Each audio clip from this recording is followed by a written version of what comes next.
The worst thing about our house wasn't the yelling. It was the silence after. The kind of silence where you knew someone had just reported you for leaving your shoes in the hallway, for whispering past bedtime, for crying without permission. In our house, love had a condition, and that condition was obedience. Obedience meant snitching. And snitching? That was currency. If you told Mom that your brother didn't do his chores, she kissed your forehead and gave you an extra cookie.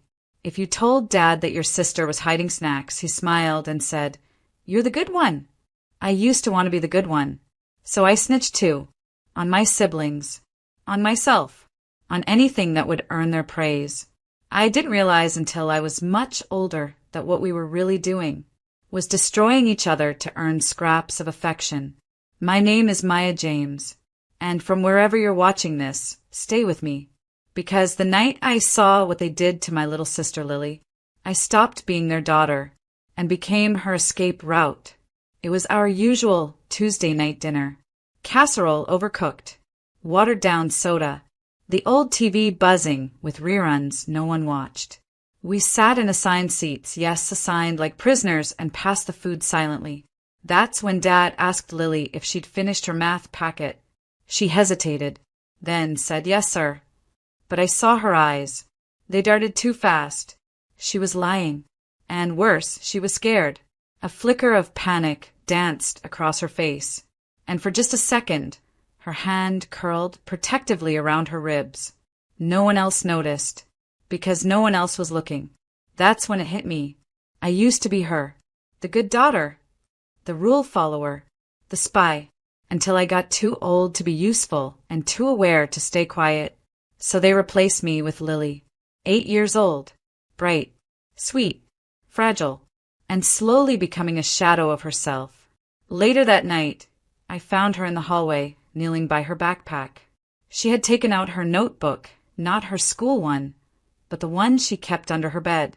It was filled with pages written in tiny block letters. Rules. Don't cry. Snitch when told. Smile when spoken to. Tell Mom if anyone says mean things. Say thank you even if you're scared. My throat closed. This wasn't a child's journal. This was a rule book for survival, and we'd all lived by it once. That night I sat in bed wide awake. I heard my parents whispering in the kitchen about Lily's disobedience, about how she needed stricter handling. The next morning, she had a new bruise on her forearm. No explanation, just Lily pulling her sleeve down faster than anyone could see. Except I did. That was the final straw. I didn't wait for anyone's permission. I started planning. One backpack, one sister, one way out. Because if our home was built on betrayal, then I was going to burn the whole thing down with truth. My earliest memory is not of a birthday, not a warm hug, not even a lullaby. It's of my mother crouching beside me at age 5 and saying, "If your brother lies, you tell me. Good girls don't keep secrets." I remember nodding, thinking I was special, chosen. I didn't understand then that I was being recruited. In our house, love was conditional, and the condition was betrayal. Tell on your siblings equals reward. Keep quiet equals punishment. It wasn't written. It didn't have to be. It was in the way Dad ruffled my hair when I tattled. The way Mom brought home extra fries when I was honest. The way the others stared at me, not as a sister, but as a threat. By the time I was 10, I was fluent in their system.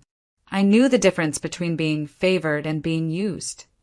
I told them about broken vases, missing cookies, unfinished homework. And in return, I got affection. A currency I didn't realize I was earning with other people's pain, until it turned on me. It started when I got older. More aware, more resistant, less willing to be their little narc. Suddenly, things changed. I wasn't praised, I was corrected.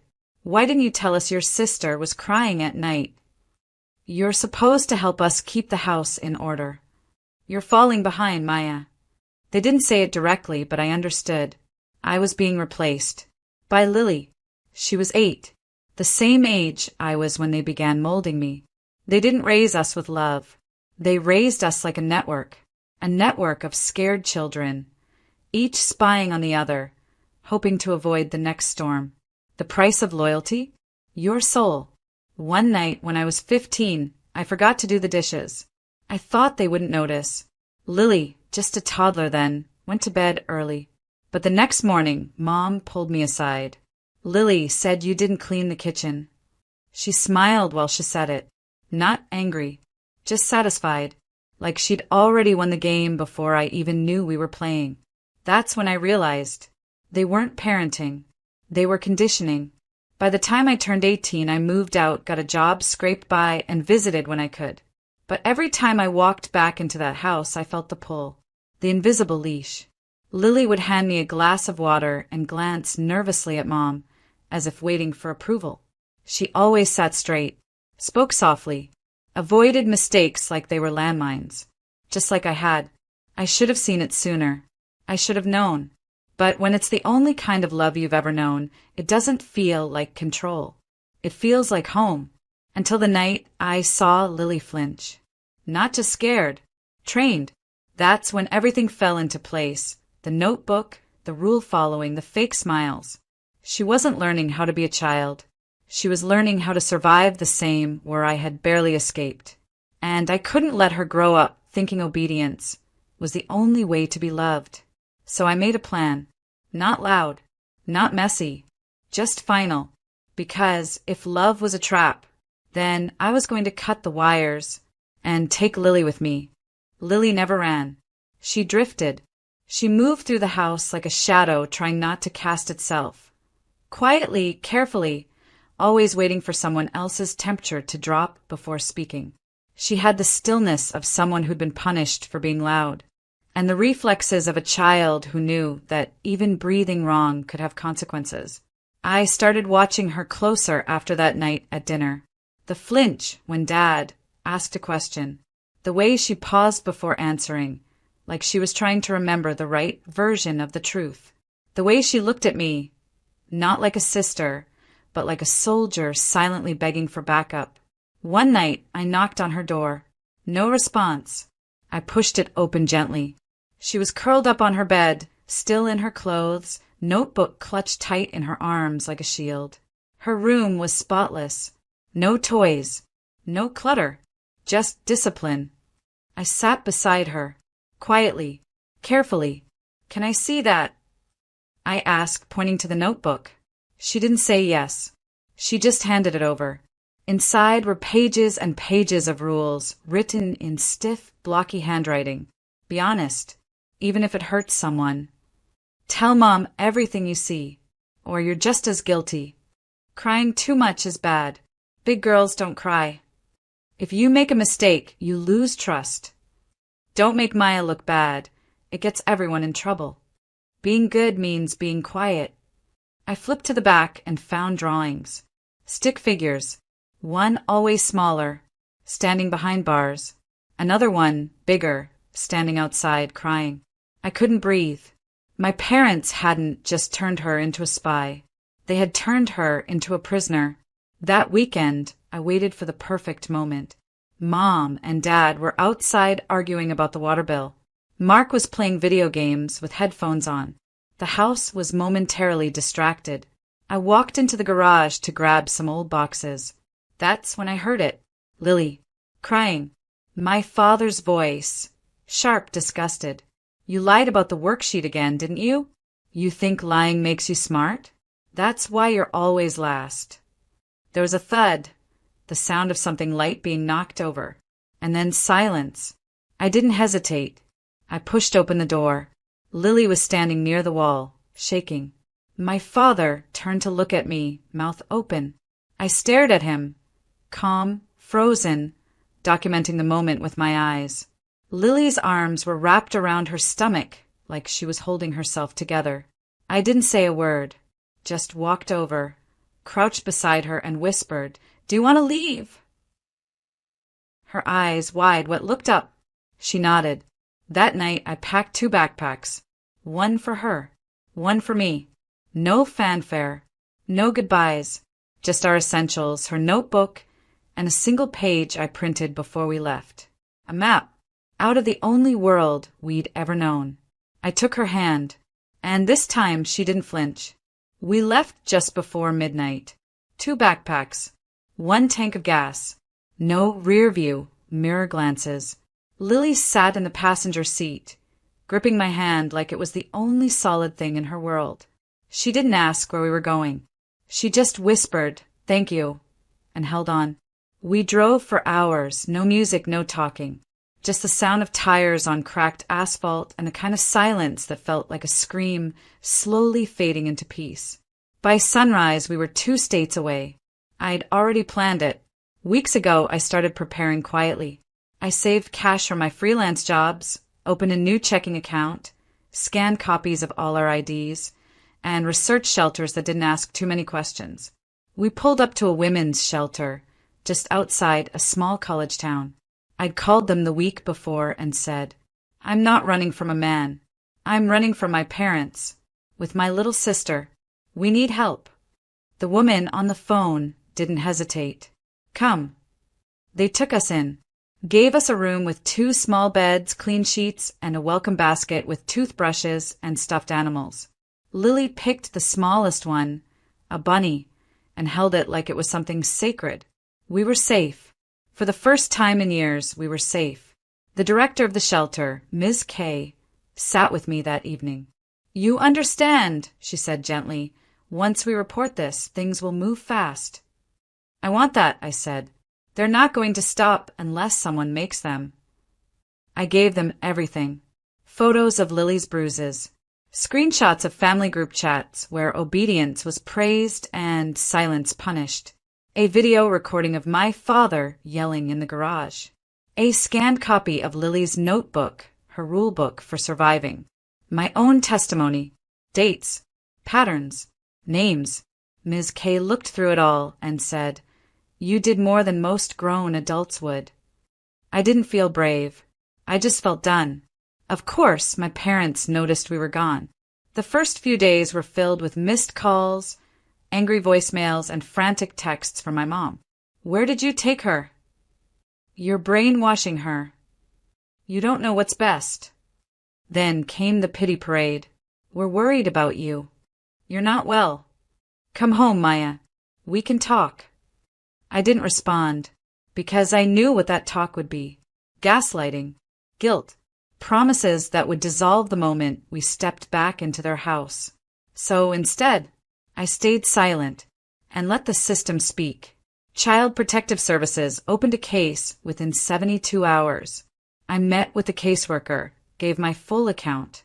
She interviewed Lily separately, gently in a room with bright pillows and soft toys. Lily drew a picture. It was us, in a small house.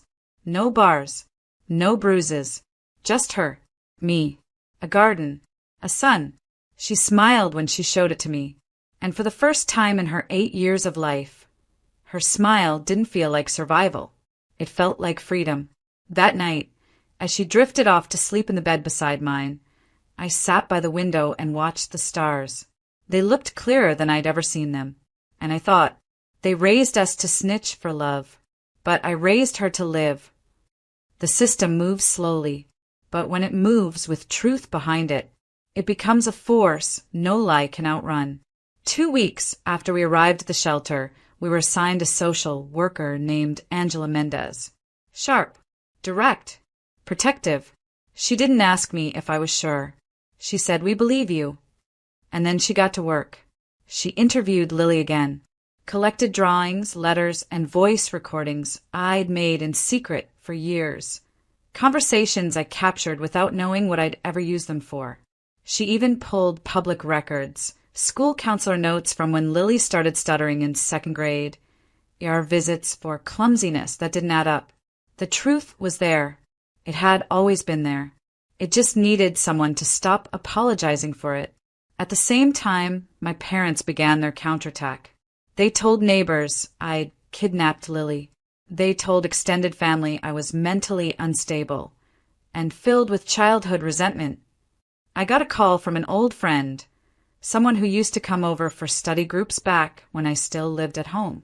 She said, Maya, your mom's telling everyone you were always jealous of Lily. I didn't even react, because they had one playbook and it was wearing thin. Control the story. Manipulate the sympathy. Make everyone else look like the villain. But this time, I was louder. Angela called one day with an update. They just applied to be foster parents. I nearly dropped the phone. What? She repeated it calmly. They applied through a private agency across the state line, used a different mailing address, claimed they only had one grown daughter. No mention of Lily. None. I felt my stomach turn. They were trying to replace us, to start over with new kids, new targets, fresh victims.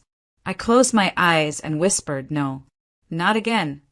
Angela didn't hesitate. We've already sent your file to the agency director. If they move forward, we'll intervene. But that wasn't enough for me. Not anymore. So I sent everything I had, not just to CPS, but to a local journalist who specialized in foster care abuse and child welfare failure. She didn't respond at first. But 3 days later, I got a text. Reading your file made me sick. Let's talk. The article dropped 2 weeks later. Front page of their Sunday features section. Rolled up newspaper, The Children Who Vanished. A family's hidden system of silence and surveillance. It didn't name Lily, or me, but everyone who knew us knew. It detailed the obedience for love reward system. Lily's notebook of emotional conditioning. Recordings of our parents mocking our fears. The bruises. The fake foster application. The story went viral in our state. A public outcry followed. People began reporting their own concerns. Neighbors, teachers, a former babysitter. Suddenly, my parents weren't just facing an investigation. They were facing a reckoning. Angela called me again. They're being flagged in the foster care database. We're issuing a protective order for Lily. They can't come near her. Ever. I sat in silence. Not because I was scared, but because I was finally safe. The parents who once played puppeteers with their own children now had their strings cut. It happened on a Tuesday, the same weekday they used to call inspection day. That's what they told us growing up. Every Tuesday we had to clean, stand up straighter, talk nicer, snitch faster. Because on Tuesdays they said the world was watching. Funny how things come full circle. Because on this Tuesday the world really was. I got the call from Angela at 10:23 a.m. We have them. My hands trembled around the phone. Where? At the foster agency.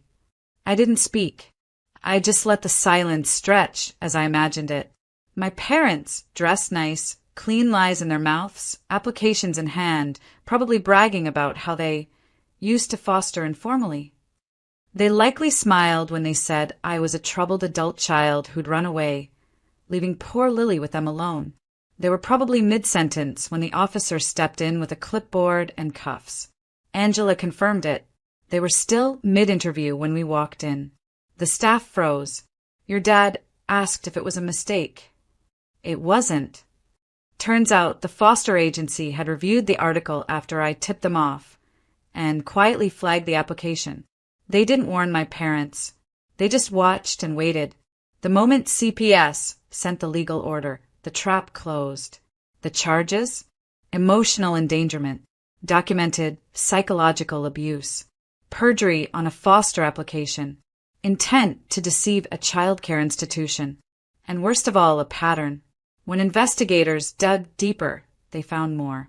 Old school complaints brushed aside. Therapy notes from my early childhood labeled concerning family dynamics. A forgotten report from Lily's pediatrician 2 years ago, marked inconclusive because no one followed up. Now, it was all reopening. This time, they weren't being interviewed. They were being read their rights. The news broke fast. Local outlets picked up the story. Photos from their application went viral. Side-by-side images with headlines like, "Parents accused of conditioning their children into obedience and lies." Comment sections exploded. People from our hometown chimed in. I always wondered why their kids never spoke. That family gave me the creeps.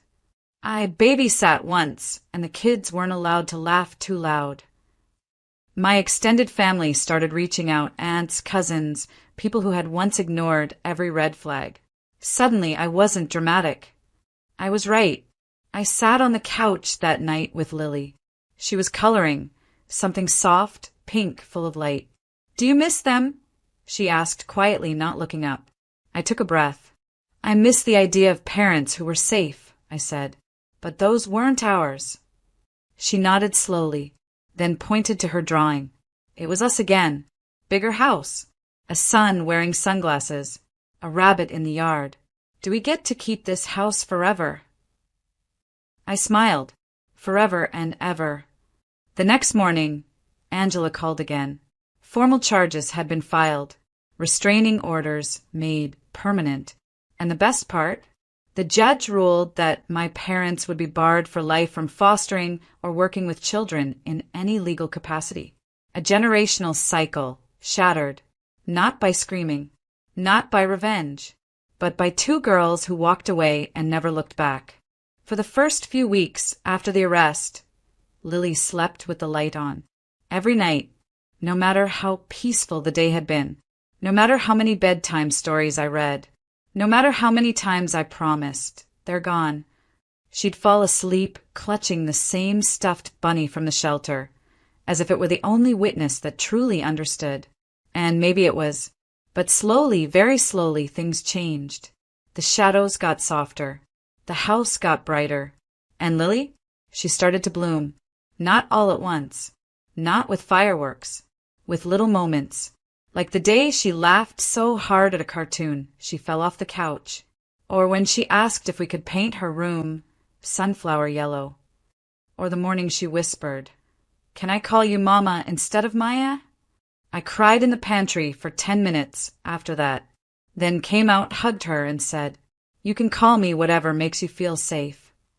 I started working full-time again, virtually, building client systems for women-owned businesses. But something kept tugging at me. A voice. A mission. I couldn't stop thinking about all the other kids still trapped in homes like ours, invisible behind honor roll certificates and fake family photos. So I did something bold. I launched a blog. Break the Chain. It started small, just my story and a few anonymous tips. But within a month, it exploded. Hundreds of messages.